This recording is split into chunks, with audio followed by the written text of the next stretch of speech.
আমার কাছে তুমি মানে শুধুই তুমি। তুমি সেই চোখ যে শুধু সারাটাক্ষণ তোমাকে দেখার জন্য অপেক্ষা করে।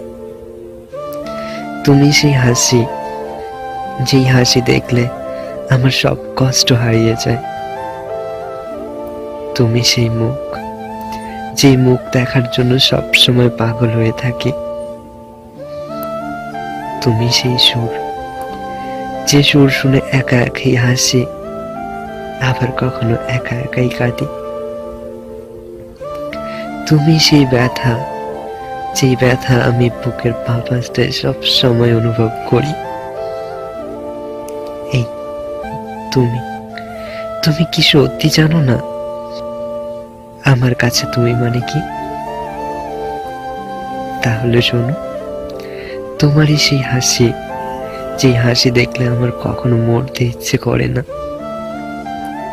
তোমারই সেই ইনবক্স যেখানে আমার মনের সমস্ত ভালোবাসা প্রকাশ পায় লেখার আকারে। তুমি সেই মেঘ যাকে হারানোর ভয়ে আমার চোখে প্রতি রাতে বৃষ্টি নামে।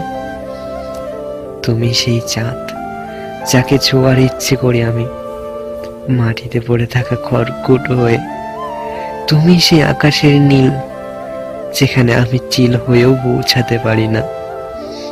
তুমি হলে সেই চোখ যেখানে হাজারবার ডুবে যেতে ইচ্ছে করে। তুমি সেই স্মৃতি যেই স্মৃতি বারবার ফিরে পেতে ইচ্ছে করে।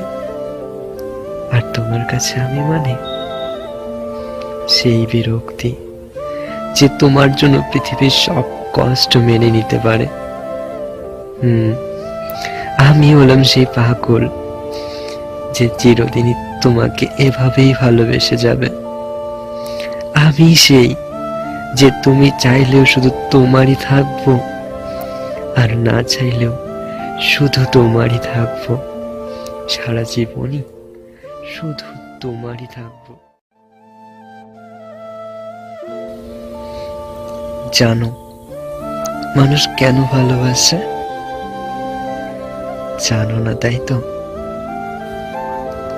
আসলে একটা জীবনকে সুন্দরভাবে সাজাতে অন্য একজন মানুষের ভালোবাসার প্রয়োজন হয়।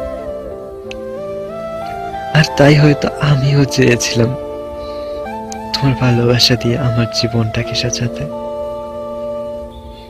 কিন্তু তা আর হলো না। আসলে পৃথিবীতে অনেক মানুষ আছে যারা অনেক বেশি ভালোবাসে, কিন্তু তাদের ভালোবাসা কখনো জেতে না, ছলনা আর প্রতারণার কাছে হেরে যায়।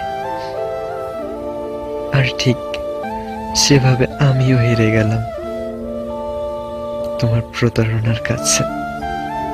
হেরে গেল আমার ভালোবাসা। যদি জানতাম এভাবে প্রতারণা করবে তাহলে হয়তো কখনো ভালোবাসতাম না, তাহলে হয়তো কখনো ভালোবাসার দরজা পা রাখতাম না। সত্যি বলছি, আমি জানতাম তুমিও আমাকে ভালোবাসো। তবে আজ কেন মিথ্যা অপবাদে অভিমানের ছলনায় হারিয়ে গেলে অনেক দূরে? কেন তোমার জীবন সাজালে অন্য কারোর সঙ্গে? আজ আমি বুঝতে পেরেছি, আমি যে স্বপ্নটা দেখেছিলাম সেটা জীবনকে সাজানোর নয়, জীবনকে নষ্ট করে দেওয়ার। তুমি তো তোমার জীবনটা সুন্দরভাবে অন্য কারোর সঙ্গে সাজিয়ে নিলে, কিন্তু আমি তো আর সেটা পারবো না। তাই নষ্ট জীবন নিয়ে আর কোনো জীবন সাজানোর স্বপ্ন দেখি না।